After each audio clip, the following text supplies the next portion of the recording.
Chapter 20, in which Fix comes face to face with Phileas Fogg. While these events were passing at the opium house, Mr. Fogg, unconscious of the danger he was in of losing the steamer, was quietly escorting Aouda about the streets of the English quarter, making the necessary purchases for the long voyage before them. It was all very well for an Englishman like Mr. Fogg to make the tour of the world with a carpet bag. A lady could not be expected to travel comfortably under such conditions. He acquitted his task with characteristic serenity, and invariably replied to the remonstrances of his fair companion, who was confused by his patience and generosity. "It is in the interest of my journey, a part of my programme." The purchases made, they returned to the hotel, where they dined at a sumptuously served table d'hôte, after which Aouda, shaking hands with her protector after the English fashion, retired to her room for rest. Mr. Fogg absorbed himself throughout the evening in the perusal of the Times and Illustrated London News. Had he been capable of being astonished at anything, it would have been not to see his servant return at bedtime, but knowing that the steamer was not to leave for Yokohama until the next morning, he did not disturb himself about the matter.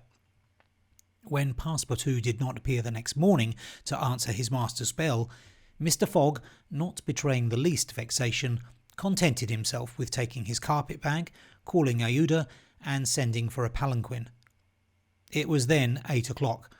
At 9:30, it being then high tide, the Carnatic would leave the harbour.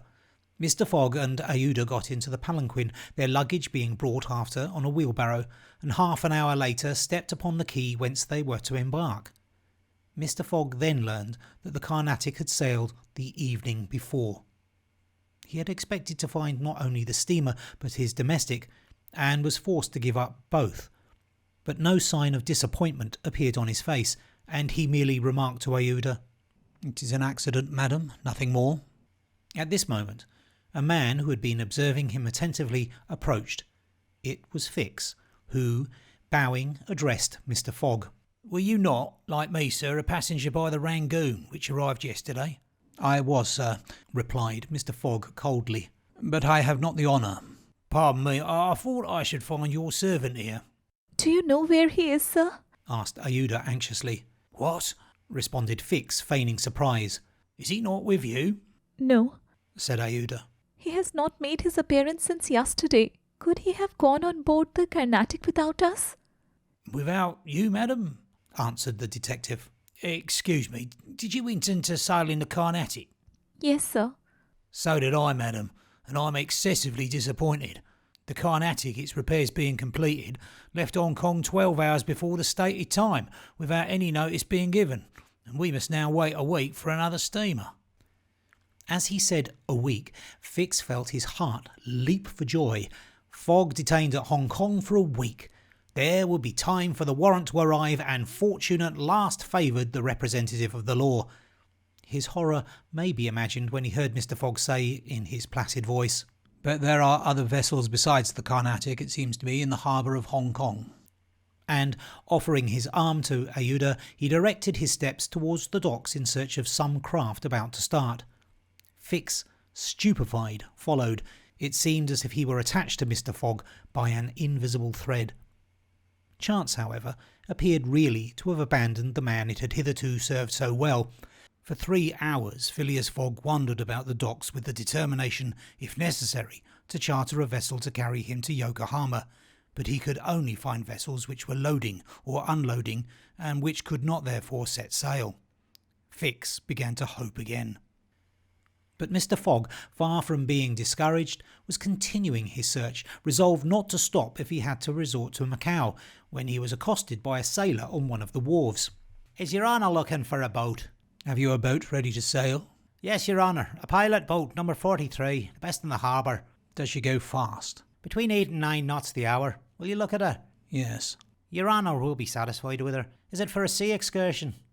"No, for a voyage." "A voyage?" "Yes. Will you agree to take me to Yokohama?" The sailor leaned on the railing, opened his eyes wide, and said, "Is your honour joking?" "No. I have missed the Carnatic, and I must get to Yokohama by the 14th at the latest, to take the boat for San Francisco." "I am sorry," said the sailor, "but it is impossible." "I offer you £100 per day, and an additional reward of £200 if I reach Yokohama in time. Are you in earnest? Very much so. The pilot walked away a little distance and gazed out to sea, evidently struggling between the anxiety to gain a large sum and the fear of venturing so far. Fix was in a mortal suspense. Mr. Fogg turned to Aouda and asked her, "You would not be afraid, would you, madam?" Not with you, Mr. Fogg, was her answer. The pilot now returned, shuffling his hat in his hands. "Well, pilot?" said Mr. Fogg. "Well, your honour," replied he, "I could not risk myself, my men, or my little boat of scarcely 20 tons on so long a voyage at this time of year. Besides, we could not reach Yokohama in time, for it's 1,660 miles from Hong Kong." "Only 1,600, said Mr. Fogg. "It's the same thing." Fix breathed more freely. "But," added the pilot, "it might be arranged another way." Fix ceased to breathe at all. "How?" asked Mr. Fogg. "By going to Nagasaki, at the extreme south of Japan, or even to Shanghai, which is only 800 miles from here. In going to Shanghai, we should not be forced to sail wide of the Chinese coast, which will be a great advantage as the currents run northward and would aid us." "Pilot," said Mr. Fogg, "I must take the American steamer at Yokohama, and not at Shanghai or Nagasaki." "Why not?" returned the pilot. "The San Francisco steamer does not start from Yokohama. It puts in at Yokohama or Nagasaki, but it starts from Shanghai." "You are sure of that?" "Perfectly." "And when does the boat leave Shanghai?" "On the 11th, at 7 in the evening.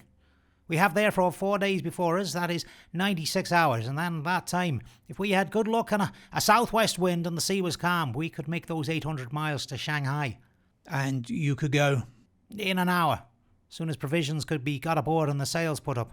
"It is a bargain. Are you the master of the boat?" "Yes, John Bunsby, master of the Tankadere." "Would you like some earnest money?" "If it would not put your honour out." "Here are £200 on account, sir," added Phileas Fogg, turning to Fix. "If you would like to take advantage—" "Thanks, sir. I was about to ask the favour." "Very well.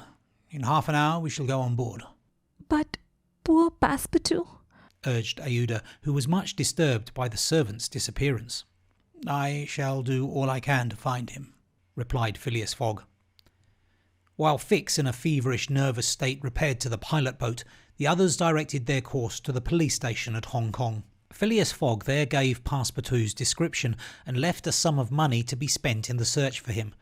The same formalities having been gone through at the French consulate, and the palanquin having stopped at the hotel for the luggage, which had been sent back there, they returned to the wharf.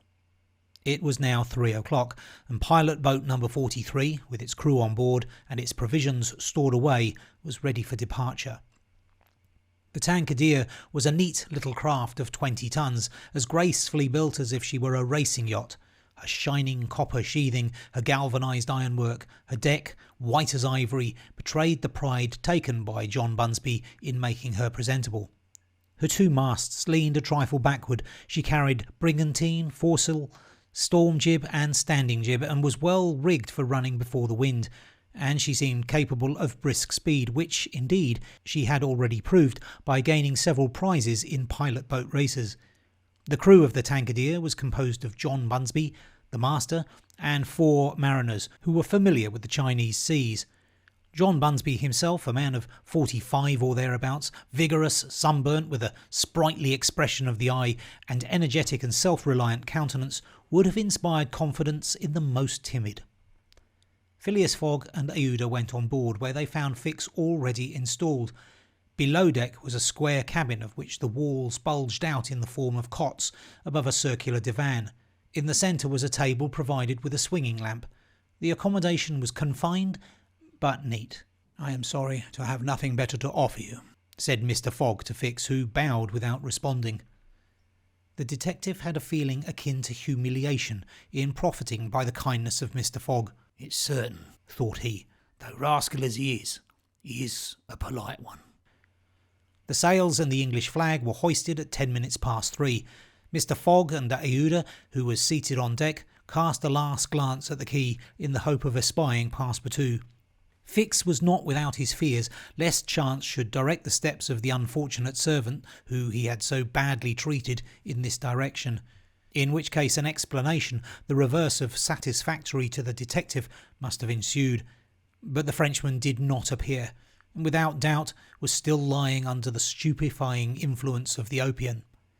John Bunsby, master, at length gave the order to start, and the Tankadere, taking the wind under her brigantine, foresail and standing jib, bounded briskly forward over the waves.